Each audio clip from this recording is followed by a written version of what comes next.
Matter is anything that has mass and occupies space. In other words, matter has to have mass and volume to be considered matter. So, if that's the case, what would not be considered matter? Well, energy is not considered matter. Energy doesn't have mass, and it doesn't take up volume or space. What you observe when you look at a particular sample of matter is its properties. Is a solid shiny or dull? Does a liquid flow quickly or smoothly? Is a gas odorless or does it have a smell? Matter that has a uniform and definite composition is called a pure substance. Aluminum, copper, water, and sodium chloride or table salt are all examples of substances. Substances can be classified as elements or compounds. An element is the simplest form of matter that has a unique set of properties. A compound is a substance that contains two or more elements chemically combined in a fixed proportion. Compounds can be broken down into simpler substances by chemical means, but elements cannot. In other words, we can break a compound down into its particular elements. We cannot, however, break an element down.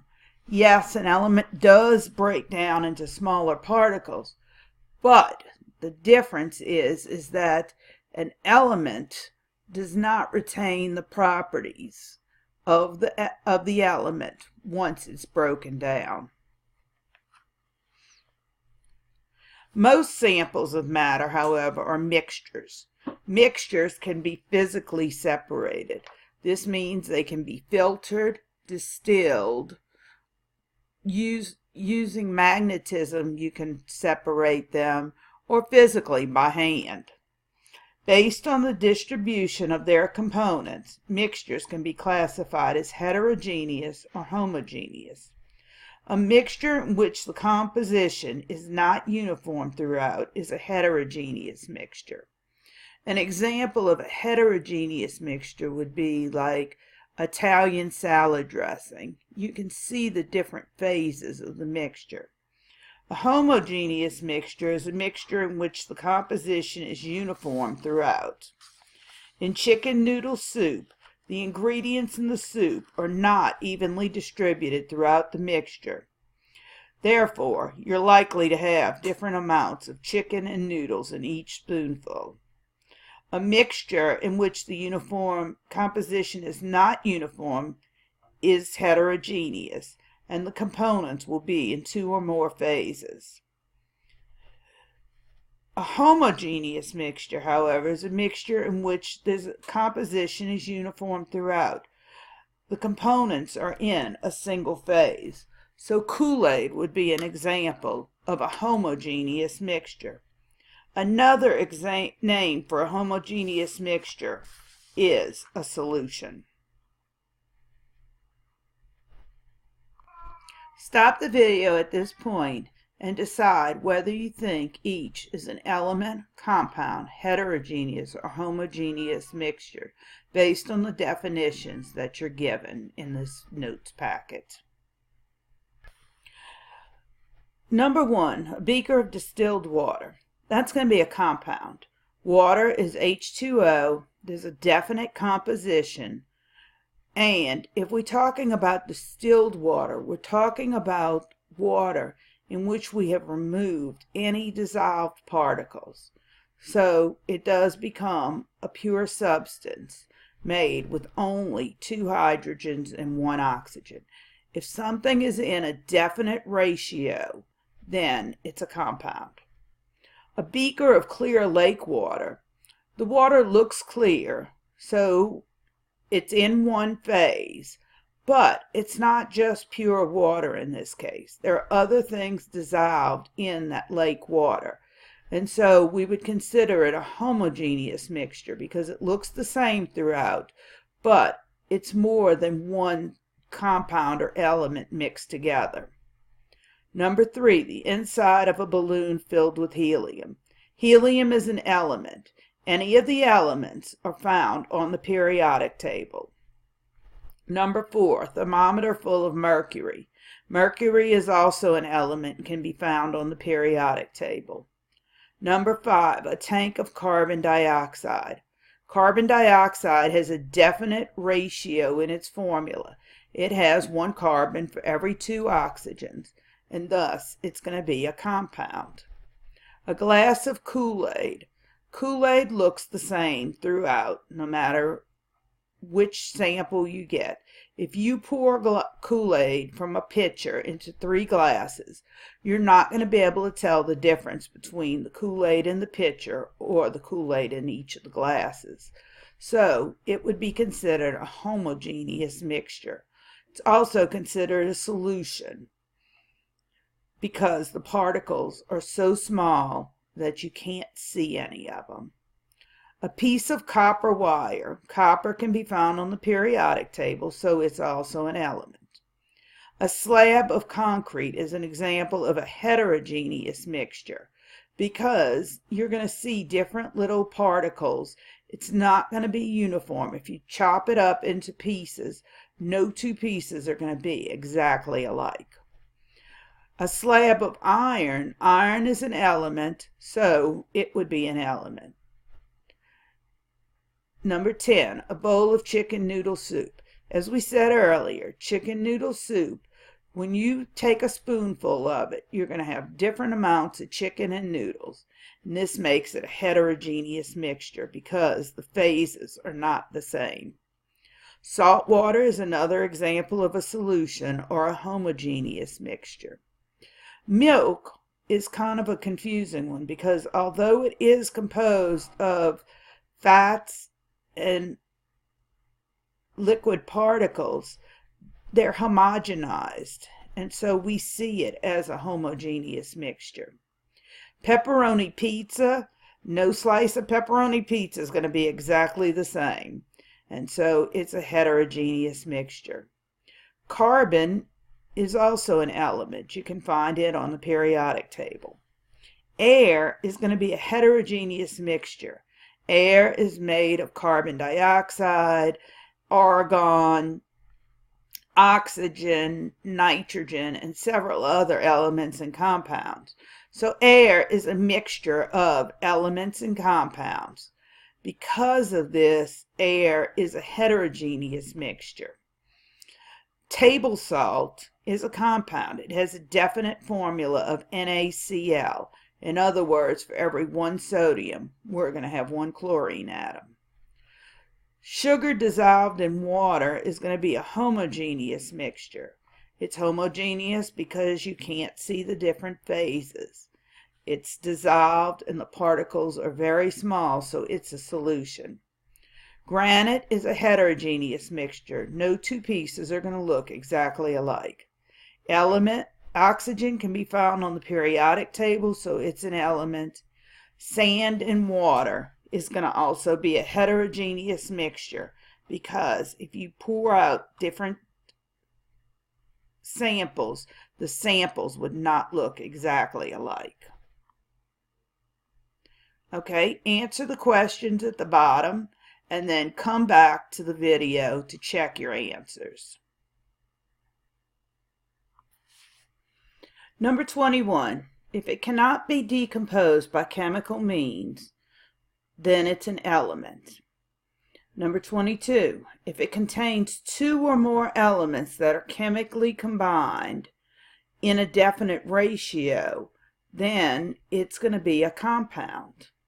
If it's 2 or more elements or 2 or more compounds or a mixture of elements and compounds, and they're not chemically combined in a definite ratio, then it would be a mixture.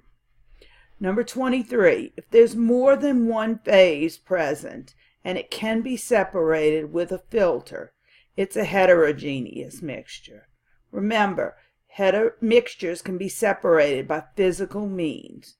Physical means of separation include boiling, evaporation, vaporization, and sublimation, anything that causes a change in state of matter.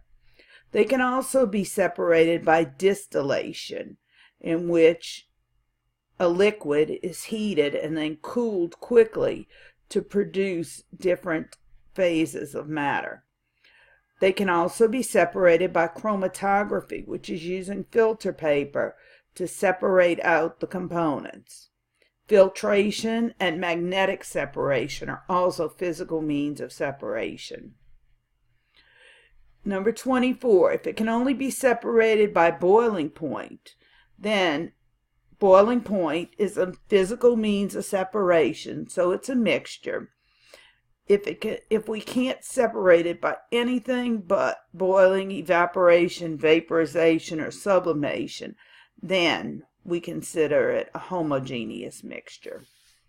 If it can't be separated by physical means, it has to either be an element or a compound. Also, if it's composed of pure matter, it's an element or a compound. If you have two liquids mixed at the molecular level, then you have a solution or a homogeneous mixture. If your sample has a consistent density throughout the sample, this means that any part of it you take and test, the density is going to be exactly the same no matter how much the mass or the volume is, then you have an element or a compound. If it can be separated by chromatography, it's a mixture. If it requires chemical reaction to separate or break down, then we consider it a compound. Look at the things in the room that you're sitting in. They're all matter. Matter can be pure or it can be a mixture. Can you tell by looking at it? What if you looked at it under a microscope? Then you could tell. Something that looks pure may not really be pure. It depends on what type of particles that thing is made of. In this activity, we'll explore how the smallest chemical units of matter determine whether something is classified as an element, a compound, or a mixture. In picture 1, we can only see one type of particle. If you only have one single type of particle, then you have a pure substance. In this case, it's an element. They're all exactly the same type of particles, and they're single by themselves. In picture 2, we can see a particle shaped like a triangle, and then a particle shaped like a circle. We can also see a particle that has a square attached to a circle. The single particles would be elements. So the triangle and the circle are examples of elements. The square and the circle is an example of a compound. If you notice, they're always in the same ratio, 1 square to 1 compound. So this would be a mixture of elements and compounds. In picture 3, all are triangles, none are joined with anything else, and so this is an element. Stop the video and work the next 6 pictures, and then come back to the video and check your answers. In the next picture, each particle is made of 1 square and 3 circles. This means there's a 3-to-1 ratio, and since it's in a fixed ratio, we consider it a compound. We call one part of this compound a molecule. In the next one, we have a round circle that's attached to a square. The same setup is throughout. The circle and the square are each atoms. They would be each a different element since they're drawn in different shapes. The whole thing would be considered a molecule. Since they're all the same and they're all in exactly the same ratio of 1 circle to 1 square, then we consider it a compound.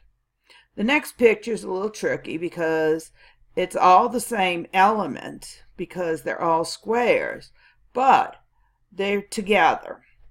We consider this an elemental compound. Some elements are so reactive that they're going to be bonded to something, and that something can even be itself.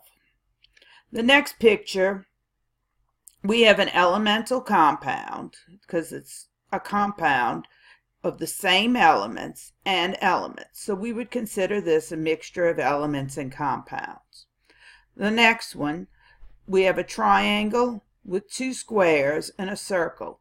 Every molecule looks exactly the same. Each one is made of 3 different elements, and thus, since they're in the same ratio, 1 circle to 2 squares to 1 triangle, we consider it a compound. In the last picture, you have a triangle and a square bound together, and a square and 3 circles bound together. Thus, you would have 2 different compounds. If you notice, the ones with the compounds give you a formula. This compound tells you how many of each are involved.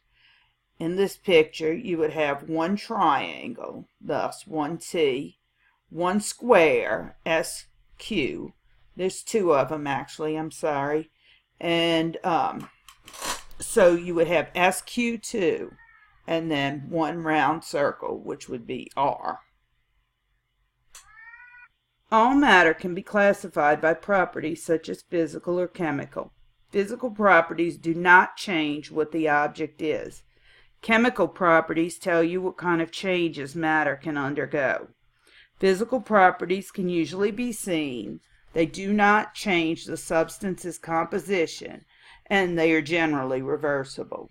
Some examples of physical properties are color or taste, melting point, boiling point, or freezing point, conductivity, which is the ability to conduct electricity, and viscosity, which normally describes the thickness of matter, and it's usually applied to a liquid. Some more examples of physical properties are thermal conductivity, which is the rate at which a substance transfers heat, the state, which is the physical form in which a substance exists, such as a solid, liquid, or gas, density, the mass per unit of volume of a substance, solubility, the ability of a substance to dissolve in another substance, ductility, which is the ability of a substance to be pulled into a wire, and malleability, which is the ability of a substance to be rolled or pounded into thin sheets. Chemical properties are characteristics that are exhibited as one substance is chemically transformed into another. They do change the substance's composition and are not usually reversible. Characteristics that describe the behavior of matter are considered chemical properties. Some example of chemical properties are flammability, rusting of steel, digestion of food. Although 100 kilograms of feathers may take up more room than 100 kilograms of lead, they both still weigh 100 kilograms. The steel has a greater mass for its size because it is more dense. Thus, a material such as feathers would take up more room or volume than a denser material such as steel for the same mass or weight. If you take the same volume of different substances, then they're going to have different masses. Density is a physical property. Density is equal to the mass per given volume of a material. Steel has a greater density of 7.8 grams of mass per cubic centimeter, whereas aluminum has a lower density of only 2.7 grams per centimeter cubed. The density of water is 1 gram per centimeter cubed. If something is more dense than water, it will sink in water, and if something is less dense than water, it will float. But it's not just all about solids. Liquids and gases are matter, and they have density too. Recall that matter is anything that has mass and takes up space. The mass of an object is a measure of the amount of matter the object contains. The mass of a basketball is greater than the mass of a golf ball. The volume of an object is a measure of the space occupied by the object. The volume of a basketball is greater than the volume of a golf ball. Mass and volume are both examples of extensive properties. There are properties to consider when selecting a basketball besides mass and volume. The outer covering may be made of leather, rubber, or a synthetic composite. Each of these materials have different properties that make up the basketball suitable for different playing situations. For example, leather balls are suitable for indoor play, but not outdoor play. This is because leather balls absorb water and dirt more often than rubber balls do. Absorbency is an example of an intensive property. An intensive property is a property that depends on the type of matter in a sample, but not the amount of matter. Melting, freezing, boiling, and any change in state of matter is a physical change. During a physical change, some properties of the material change, but the composition of the material does not change. Words such as freeze, boil, melt, and condense are all used to describe physical changes. So are words such as break, split, grind, cut, and crush. Properties used to describe matter can be classified as extensive or intensive properties. An extensive property is a property that depends on the amount of matter in a sample. An intensive property is a property that depends on the type of matter in a sample and not the amount of matter. Changes can also be considered reversible or irreversible. A reversible change can be changed back to its original state. Example, if you melt a popsicle, you can refreeze it and it will form back into a popsicle. An irreversible change is one that cannot be changed back to the original state. For example, if you rip a sheet of paper, it's ripped to pieces and you cannot easily put it back as a sheet of paper. Physical changes can be classified as reversible or irreversible. All physical changes that involve a change from one state to another are reversible. Melting, boiling, freezing, condensation are all examples of a reversible physical change. Cutting hair, filing nails, or cracking an egg are examples of irreversible physical changes. Words such as burn, rot, rust, decompose, ferment, explode, corrode, or combust usually signify a chemical change. The ability of a substance to undergo a specific chemical change is called a chemical property. Substances can be used to identify, chemical properties can be used to identify a substance. But chemical properties can only be observed when a substance undergoes a chemical change. Iron is able to combine with oxygen to form rust. The ability of rust is a chemical property of iron. When charcoal is broken into smaller pieces, the change is a physical change. The substances present before the change are the same substances present after the change. During a physical change, the composition of matter never changes. During a chemical change, the composition of matter always changes. When charcoal is heated and burned, a chemical change occurs. The substances in charcoal react with oxygen in the air to form other substances. A chemical change is a change that produces matter with a different composition than the original matter. When the elements sodium and chlorine combine to chemically form sodium chloride, there is a change in composition, and a change in properties. Sodium is a silvery metal that's very reactive. As a matter of fact, it's so reactive that there's enough water in the air to cause an explosion. Chlorine is a yellow-green poisonous gas, but yet when they chemically combine to form sodium chloride, which is a crystalline substance, and a substance that we can eat, all of the properties of the sodium and chlorine change. A chemical change is also called a chemical reaction. One or more substances change into one or more new substances during a chemical reaction. A substance present at the start of a chemical reaction is called a reactant. A substance produced in the reaction is called a product. There's 3 different types of mixtures. First, there's colloids. In a colloid, particles are mixed together, but they're not dissolved. The particles are relatively large and permanently suspended. A solution is a type of mixture in which one substance dissolves into another. The solute is what is dissolved, and the solvent is what does the dissolving. A suspension is a type of mixture in which particles are suspended.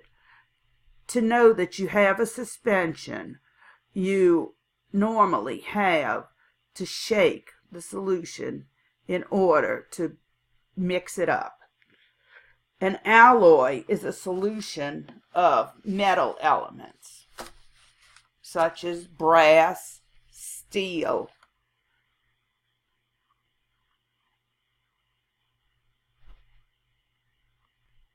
Work the following problems and then come back to check your answers.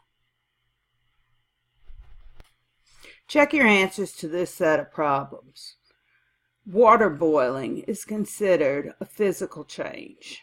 Any type of state of change of matter is a physical change. Iron rusting is a chemical change. Butter melting or alcohol evaporating are both physical changes because they're changes in state of matter. Wood rotting, leaves changing color, milk souring are all chemical changes because a new substance is being produced. A popsicle melts is a physical change.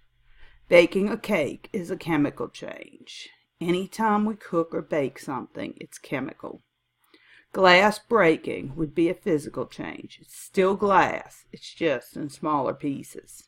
The same thing with a piece of cork being cut in half. It's a physical change.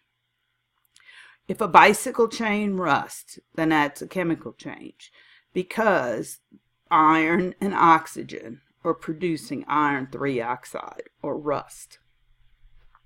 Liquid water freezes to form ice.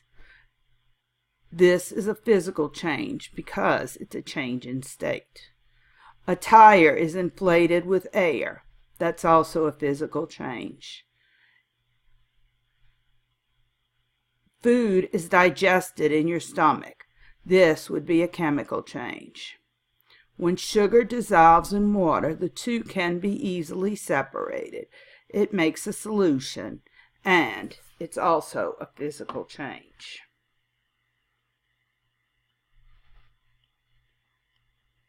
A piece of wood burns to form ash is a chemical change. Water being absorbed by a paper towel would be a physical change. Hydrochloric acid reacts with zinc. A piece of apple rotting on the ground, or a plant turning sunlight, carbon dioxide, and water into sugar and oxygen are all chemical changes because new things are being produced. Eggs are cooked to make an omelet. Cooking is always a chemical change. Solid sulfur is crushed into a powder. This is a physical change. It's still sulfur. It's just in a different shape or form. Iodine solution changes from colorless to black, indicating a starch is present.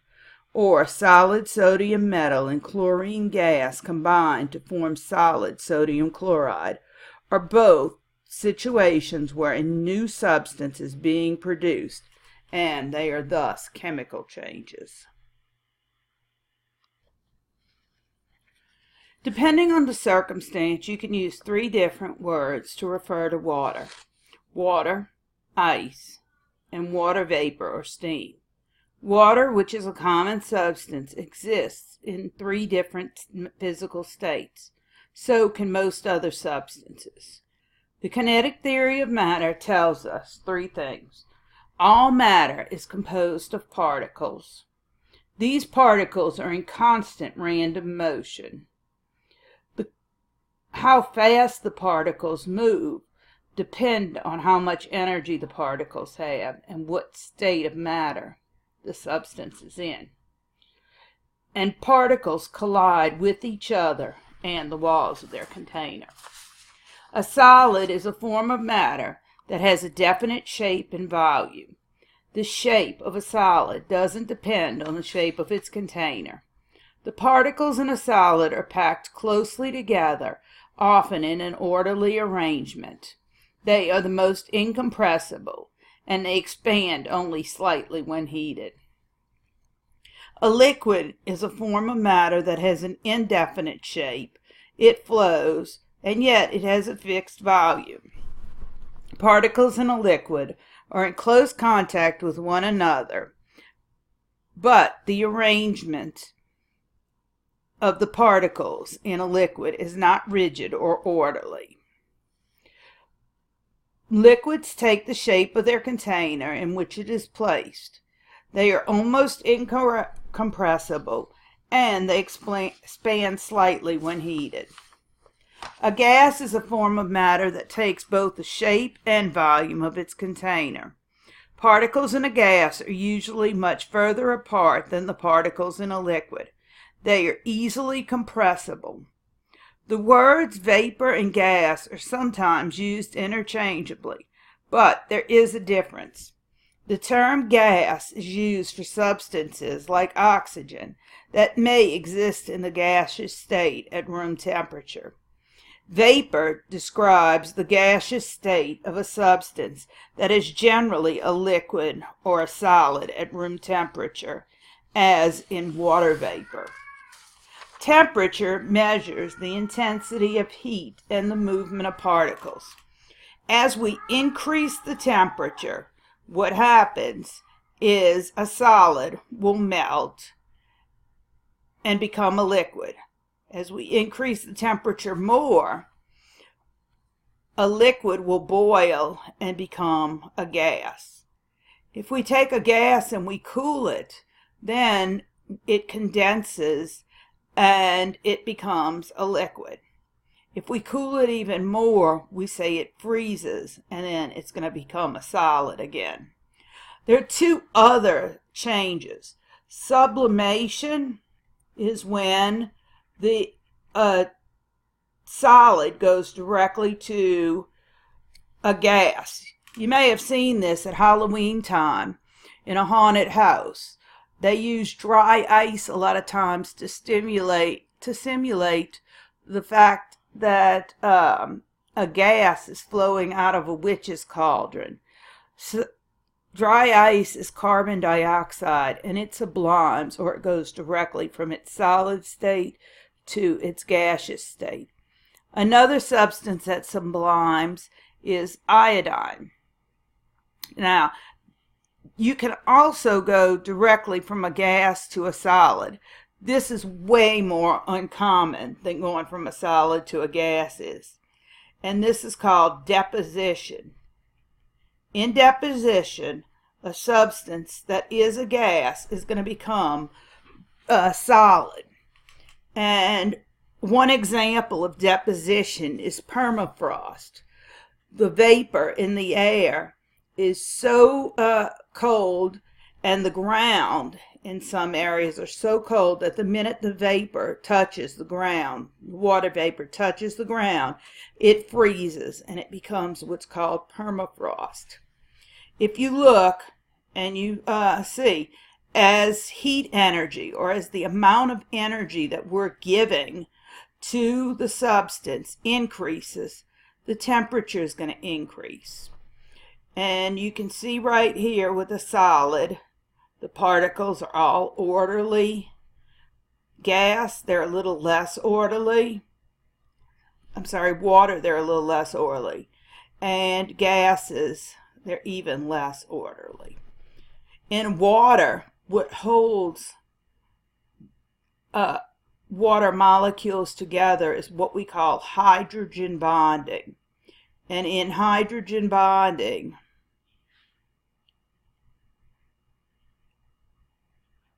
a negative oxygen is going to attract to the positive part of the water, or the hydrogen.